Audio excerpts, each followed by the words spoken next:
NEET में धांधली के खिलाफ जयपुर कलेक्ट्रेट के बाहर कांग्रेस की ओर से विरोध प्रदर्शन किया गया। इस दौरान गोविंद सिंह डोटासरा के नाती के बाड़े के बाद अब मोदी के बाड़े को लेकर नारेबाजी की गई। पूर्व मंत्री ममता भूपेश ने नीट का पेपर कहां मिलेगा मोदी तेरे बाड़े में का नारा लगवा दिया। ऐसे में इस सरकार में मोदी के बाड़े के राजस्थान की राजनीति में एंट्री हो गई है और इसी कड़ी में पूर्व सीएम अशोक गहलोत ने सोशल मीडिया पर बयान जारी कर कहा कि नेशनल टेस्टिंग एजेंसी यानी कि एनटीए की ओर से आयोजित यूजीसी एनईटी में गड़बड़ियों को स्वीकार कर पेपर रद्द कर दिया गया।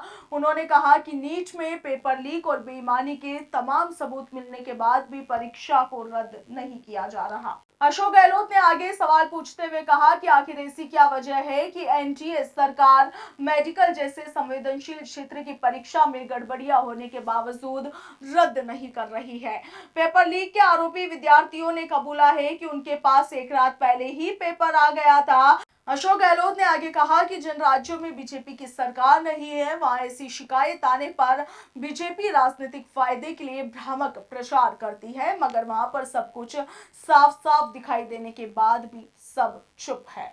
उन्होंने कहा कि हमारी सरकार ने 26 लाख अभ्यर्थियों वाली रीट आयोजित की थी, जिसमें अभ्यर्थियों के लिए भोजन, यातायात और रुकने तक की सुविधा सब व्यवस्था सरकार ने की थी। इसके बावजूद पेपर लीक की शिकायत मिली तो पेपर रद्द किया गया और दोबारा सफलतापूर्वक परीक्षा आयोजित कर 50,000 अभ्यर्थियों को नियुक्ति दी गई।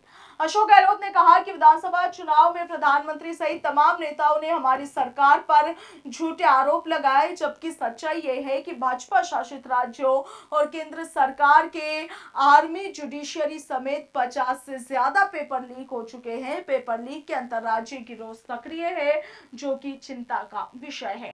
कांग्रेस प्रदेशाध्यक्ष गोविंद सिंह डोटासरा ने बयान जारी कर कहा कि नीट पेपर लीक में नकल माफियाओं की सच्चाई देश के सामने आ चुकी है। आरोपी खुद पेपर लीक का अपराध स्वीकार कर चुके हैं। अब कोई शक नहीं बचा। सरकार को अविलंब यूजीसी नेट की तरह नीट की परीक्षा को रद्द करना चाहिए। लाखों युवाओं के सपना का सौदा करने वालों के खिलाफ सख्त कार्रवाई होनी चाहिए।